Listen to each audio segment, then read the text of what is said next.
સ્વાગત છે તમારું જીઆઈટીવીમાં। તો આજે આપણે ભણીશું 1.3 પ્રમેય। પ્રમેય 1.3 ભણીએ એ પહેલા આપણે સમય સંખ્યા અને અસમય સંખ્યા વિશે થોડી વાત કરી લઈએ। તો જુઓ, સમય સંખ્યા અને અસમય સંખ્યા એટલે શું? સમય સંખ્યા પહેલા જોઈએ, પછી અસમય સંખ્યા। તો જુઓ, સમય સંખ્યા એટલે એવી સંખ્યા જે પૂર્ણાંક છે। દાખલા તરીકે હું લખું છું 2, 3, 4, 5, 6, 7, 8, 9, 10, 11, 12, 13, એ બધી સંખ્યા જે પૂર્ણાંક છે, પ્રાકૃતિક સંખ્યા સમય સંખ્યા કહેવાય। જો પૂર્ણાંક સંખ્યા બધી અનંત સુધી, પરંતુ અસમય સંખ્યા એટલે એવી સંખ્યા કે જેનું વર્ગમૂળ ન નીકળે, પંચમૂળ ન નીકળે, ષષ્ઠમૂળ ન નીકળે, એવી સંખ્યા અસમય સંખ્યા કહેવાય। દાખલા તરીકે હું વર્ગમૂળમાં 2 લખું છું તો આ અસમય સંખ્યા છે। હું વર્ગમૂળમાં 3 લખું છું તો આ પણ અસમય સંખ્યા છે। હું વર્ગમૂળમાં 5 લખું છું તો આ પણ અસમય સંખ્યા છે। પરંતુ હું જ્યારે વર્ગમૂળમાં 4 લખું છું તો આ અસમય નથી। આનું વર્ગમૂળ મળે છે કેટલો? 2 થાય। હું વર્ગમૂળમાં લખું છું ચોખ્ખું 16 તો આનું વર્ગમૂળ મળે છે 4। હું વર્ગમૂળમાં લખું છું 64 તો આનું વર્ગમૂળ થાય 8। 8 × 2 64। એવી સંખ્યાઓ જે અંડર રૂટમાં છે અને જેનું વર્ગમૂળ ન નીકળે, ઘનમૂળ, ષષ્ઠમૂળ ન નીકળે, એ બધી સંખ્યા અસમય સંખ્યા। આવા સંખ્યા કેવા કહેવાય? અસમય। આ તમે સાબિતી કરો, આપણા અભ્યાસમાં છે રૂટમાં 2, રૂટમાં 3, રૂટમાં 4, રૂટમાં 5, રૂટમાં 5 આ અસમય છે। આપણે સાબિત કરીશું આના પછી। પ્રમેય 1.3 આવડે એના પછી તમને ખબર પડશે કે આ સાબિતી કેવી રીતે થાય છે। ઓકે, એના માટે આ અગત્યનું છે સમજવું। બીજી અસમય સંખ્યાઓ પાય અસમય છે, વિશે યાદ રાખજો। તમને 1 માર્ક્સમાં એટલો પ્રશ્ન પૂછાય, પાય એ અસમય સંખ્યા છે, અસમય, પરંતુ પાયની કિંમત કેટલી થાય છે? 22/7। 22/7 એ કેવી સંખ્યા છે મિત્રો? એ છે સમય સંખ્યા। બીજું આનો સાદુરૂપ આપીએ 3.14 થાય તો આ પણ સમય સંખ્યા છે, પરંતુ પાય એ અસમય છે। બીજી એવી સંખ્યાઓ જેમ કે -√2/√3, આનો જવાબ પણ અસમય થાય। પછી અનંત ચાલતી હોય ને, અનંત આવૃત્ત ચાલતી જાય એ બધી સંખ્યા અસમય સંખ્યાઓ। અહીંથી ખબર પડી સમય અને અસમય, કોઈમાં ડાઉટ નહીં રહેવો જોઈએ।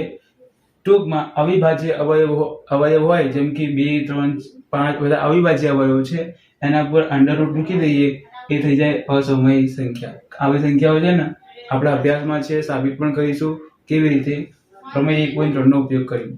ચલો પ્રમેય 1.3 કરીએ તો આપણે ઘૂસી દઈએ। તો જુઓ, પ્રમેય 1.3 તમારે પરીક્ષાના હેતુથી નહીં પૂછાતું કોઈ દિવસ। તમને નીચે ફુદેડીમાં લખેલું છે કે પરીક્ષાના હેતુથી નથી, અર્થાત તમને આ કોઈ દિવસ એક્ઝામમાં નહીં આવે। પ્રમેય 1.4 આવી શકે છે કારણ કે એ પરીક્ષાના હેતુથી છે અને આવે છે પણ દર વખતે। તો આપણે પ્રમેય 1.3 જોઈશું। જુઓ, પ્રમેય આપણે સમજવાનું છે, લખાણ તો ખૂબ મોટું છે। કહ્યું છે કે ધારો કે p એક અવિભાજ્ય સંખ્યા છે। અવિભાજ્ય સંખ્યા એટલે કેવી સંખ્યા? હમણાં મેં કહી ને 3, 2, 5, 7, 11, 13 આ બધી અવિભાજ્ય સંખ્યાઓ છે। જેમ p અવિભાજ્ય સંખ્યા છે, ધન પૂર્ણાંક a માટે a² p વડે વિભાજ્ય હોય તો a પણ p વડે વિભાજ્ય હોય સાબિત કરીશું। ધારો જે p છે ને અવિભાજ્ય સંખ્યા, એની જગ્યાએ હું તમને 5 લઈ લઉં, કારણ કે જો p બરાબર તમે 5 લો છો, અવિભાજ્ય અવયવ છે 5, અને p પણ અહીંયા અવિભાજ્ય સંખ્યા છે, અને a કોઈ ધન પૂર્ણાંક છે, અને a બરાબર હું લઉં છું 25। ઓકે, હવે અહીં શું કીધું છે? a² p વડે વિભાજ્ય હોય તો p એ પણ p વડે વિભાજ્ય હોય, આપણે સમજીએ। ધારો કે અહીંયા 25 હું લખું છું, 25 ના અવયવ પાડો, 5 × 5, 5 × 5 એનો અર્થ 25 ના 5 વડે ભાગ ચાલે? હા ચાલે। 25 નો 5 વડે ભાગ ચાલે? હા ચાલે। તો એવું લખું કે 25 છે એ 5 વડે વિભાજ્ય હોય? હા। આ 25 છે, આ 5 વડે વિભાજ્ય હોય? હા। તો અહીંથી લખી દઉં 25 5 નો વર્ગ, એટલે કે આ આખી સંખ્યા છે આના વડે વિભાજ્ય થાય? હા થાય ને। કેમ? 25 આના અંડર રૂટમાં લઈ જઈએ 5 નો વર્ગ 25 થાય તો 25 ભાગ્યા 25 જવાબ 1. તો એ જવાબ આવ્યો. ભાગ્ય છે સમજવા ખાતર અહીંયા એ જ કહ્યું છે કે આપણી પાસે જે એ છે ને એ કોઈ ધન પૂર્ણાંક છે. ઓકે, અને એના અવિભાજ્ય અવયવ છે p1, okay, p2, okay, p3, okay, up to pn સુધી છે. અને પછી શું કર્યું છે, પછી અહીંયા બંનેનો વર્ગ કરી દીધો છે. આ બાજુ વર્ગ કર્યો, આ બાજુ વર્ગ કર્યો, a નો સ્ક્વેર એટલે આ બધી સંખ્યાનો સ્ક્વેર એટલે p1 નો સ્ક્વેર, p2 નો સ્ક્વેર, p3 નો સ્ક્વેર, pn સુધી. ઓકે, એનો વર્ગ. બસ એ જ કહ્યું છે કે જો p square A a square A p square વડે વિભાજ્ય હોય, જો a square A p square વડે, અહીંયા p સ્ક્વેર આવશે. Okay, a square A p square વડે વિભાજ્ય હોય તો a p વડે પણ વિભાજ્ય હોય. સાબિત કરવું બહુ મસ્ત છે. આ તમારા પરીક્ષા લેતું નથી.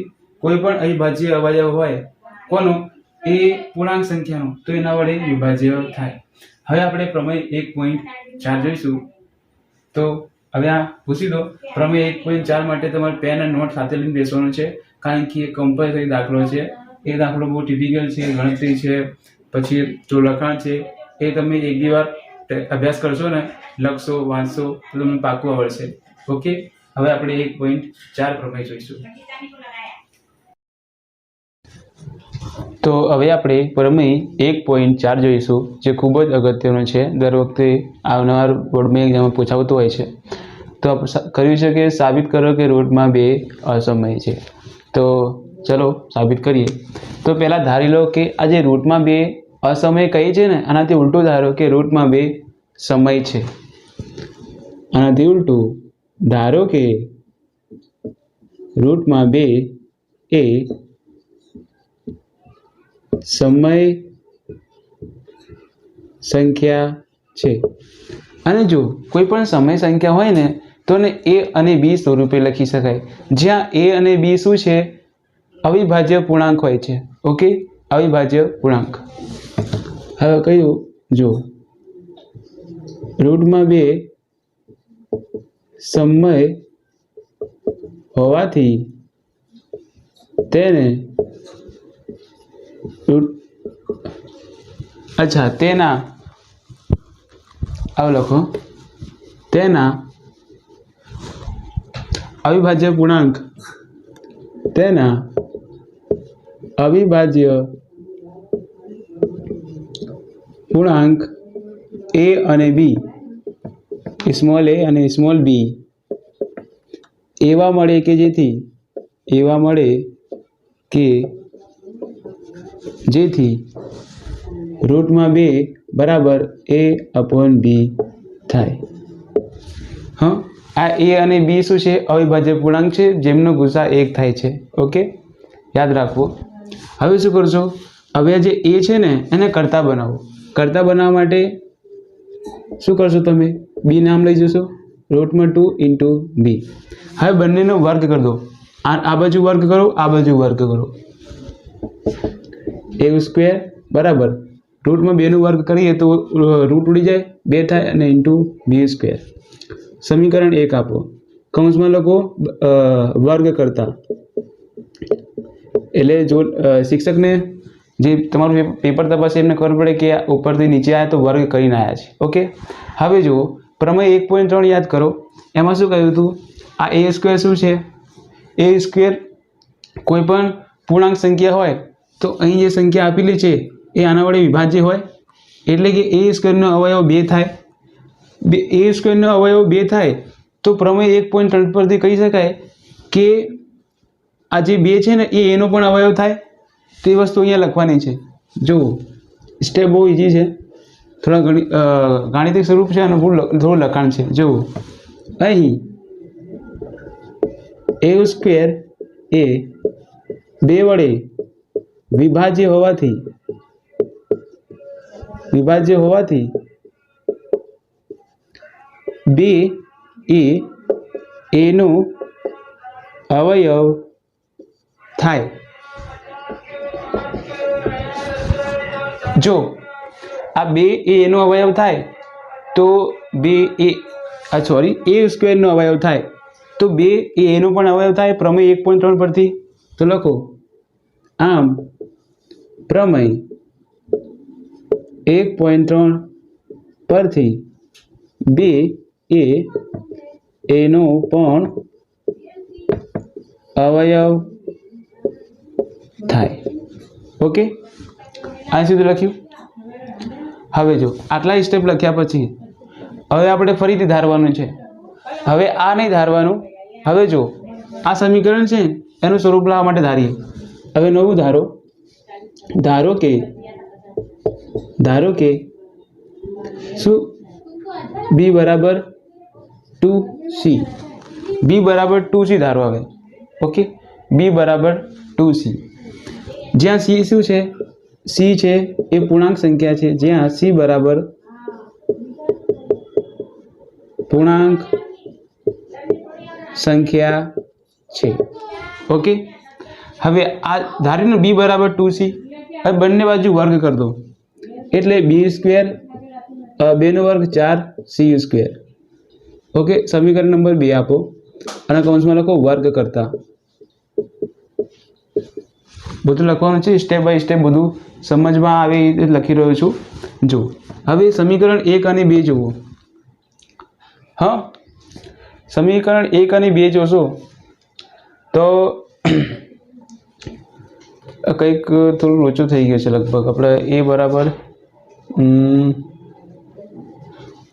b બરાબર સમીકરણ અહીંયા આપણી થોડી ભૂલ છે. અહીંયા b બરાબર 2c નહીં ધારવાનું, આપણે a બરાબર 2c ધારવાનું હતું. ઓકે, જો અહીંયા a બરાબર 2c ધારીશું તો અહીંયા a નો સ્ક્વેર થઈ જશે. ઓકે, આ ધારો કે a બરાબર 2c જ્યાં c બરાબર પૂર્ણાંક સંખ્યા છે અને બંને બાજુ વર્ગ કરો. હવે સમીકરણ 1 અને 2 જુઓ. સમીકરણ 1 માં a સ્ક્વેરની કિંમત છે, સમીકરણ 2 માં a સ્ક્વેરની કિંમત છે. હવે બંને કિંમત સરખી છે તો બરાબર છે તો બંને પર આ સંખ્યા બરાબર થાય તેમને લખી દો. સમીકરણ 1 અને 2 પરથી જુઓ 2b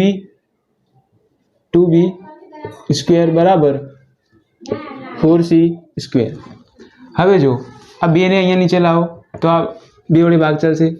b સ્ક્વેર બરાબર 2c સ્ક્વેર.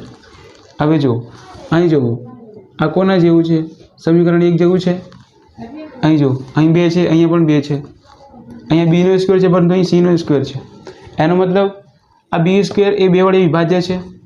જેમ અહીંયા હતું a સ્ક્વેર એ 2 વડે વિભાજ્ય હતું, આમ b સ્ક્વેર એ a વડે વિભાજ્ય છે. તો પણ હવે અહીંયા લખીશું, અહીં આ જે લાઈન લખીએ ને એ આની નીચે લખીશું પણ આપણે જગ્યા નથી એટલે આપણે અહીંયા લખી દઈએ છીએ. કેમ? સુધારો કરીને. તો શું લખીશું? અહીં જે a સ્ક્વેર છે એની જગ્યાએ શું લખીશું? આપણે b સ્ક્વેર લખીશું. ઓકે, a સ્ક્વેર અહીં b સ્ક્વેર એ 2 વડે વિભાજ્ય છે. ઓકે, આથી b એ નહીં b સ્ક્વેરનો અવયવ થાય. ઓકે, પ્રમેય 1.3 પરથી 2 એ b નો પણ અવયવ થાય. જો ઓકે, આ લખ્યું, આ નીચે લખજો. હવે જુઓ ઉપર પણ આપણે શું મળ્યું? 2 એ a નો પણ અવયવ હતો અને 2 એ b નો પણ અવયવ છે. જો જ્યારે પણ કોઈ પણ પૂર્ણાંક સંખ્યા હોય, અવિભાજ્ય પૂર્ણાંક સંખ્યા એટલે હું 3 લખું છું, જે અવિભાજ્ય પૂર્ણાંક સંખ્યા છે એના અવયવ 3 એકા 3. 5 લખું છું તો 5 નો શું થાય? 5 એકા 5. અહીંયા સામાન્ય અવયવ કયો છે? 1 અને માત્ર 1. કોઈ પણ અવિભાજ્ય સંખ્યા લઈ લો, એના તારે અવયવ પાડશો ને તો એ પોતે આવશે અને બીજો 1 આવશે. એ અવિભાજ્ય અવયવ કહેવાય. પરંતુ અહીંયા જે આપણને સંખ્યા આપી હતી અવિભાજ્ય પૂર્ણાંક a અને b, એનો સામાન્ય અવયવ અહીંયા કેટલો છે? 2. કેમ? આ 2 છે એ ઉપર લખી દઉં, તમે જોશો કે a નો પણ અવયવ છે અને અહીંયા નીચે b નો પણ અવયવ થાય. તો અહીંયા છે ને વિરોધાભાસ ઉત્પન્ન થાય છે અને આપણી ધારણા ખોટી છે અને આપેલ સંખ્યા રૂટમાં 2 અસમય થાય. કેમ? કારણ કે કોઈ પણ સંખ્યા સમય ક્યારે હોય કે જ્યારે તેનો સામાન્ય અવયવ 1 હોવો જોઈએ. ઓકે, અહીંયા જો 3 અને 5 શું છે? સમય સંખ્યા છે. કેમ? કારણ કે સામાન્ય અવયવ કેવો છે? 1. પરંતુ અહીં સામાન્ય અવયવ કેવું મળે છે? 2. એનો પણ અવયવ 2 છે બીનું પણ અવયવો 2 છે. આથી આપણી ધારણા ખોટી છે અને આપેલ સંખ્યા અસમય છે. હવે લખાણ લખીશું. લખાણ અહીંથી લખીએ, આટલું પૂછી દઈએ છીએ. તમે પેજમાં ઉતારતા રહેજો, કારણ કે જરૂરી છે, દર વખતે બોર્ડની એક્ઝામમાં પૂછાતું જ હોય છે. તો હવે લખાણ લખીશું. આની નીચે અહીં લખ્યું ને, આની નીચે લખાણ લખીએ આપણે. ચલો લખીએ, જુઓ. ઓકે, આમ અહીં 2 A અને B બંને સામાન્ય અવિભાજ્ય અવયવ મળે છે. પરંતુ સામાન્ય અવયવ કેવો હોવો જોઈએ? એક જ. પરંતુ A અને B નું સામાન્ય અવયવ એક હોવો જોઈએ. જે આપણી ધારણાથી વિરુદ્ધમાં છે. આથી અહીં વિરોધાભાસ ઉત્પન્ન થાય છે. વિરોધાભાસ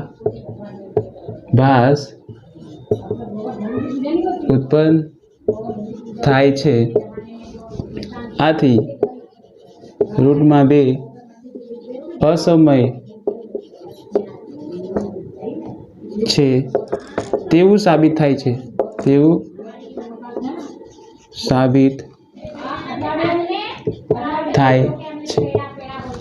ઓકે, આના અક્ષર હવે થોડા લાઇટ થઈ ગયા છે, આછા દેખાતું નથી, પરંતુ તમને આની નોટ્સ મળી જશે. આને પ્રમાણે 1.4 ખૂબ જ અઘરો છે. તમે એકવાર લખશો, 2 વાર લખશો તો જ આવડશે. પ્રેક્ટિસ કરતા રહેજો. ઓકે, હવે આવનારા વિડીયોમાં આપણે મળીશું ઉદાહરણ નંબર 9 સાથે. વિડીયો જોવા માટે થેન્ક યુ વેરી મચ. આવનારા વિડીયોમાં મળીશું. Thank you very much.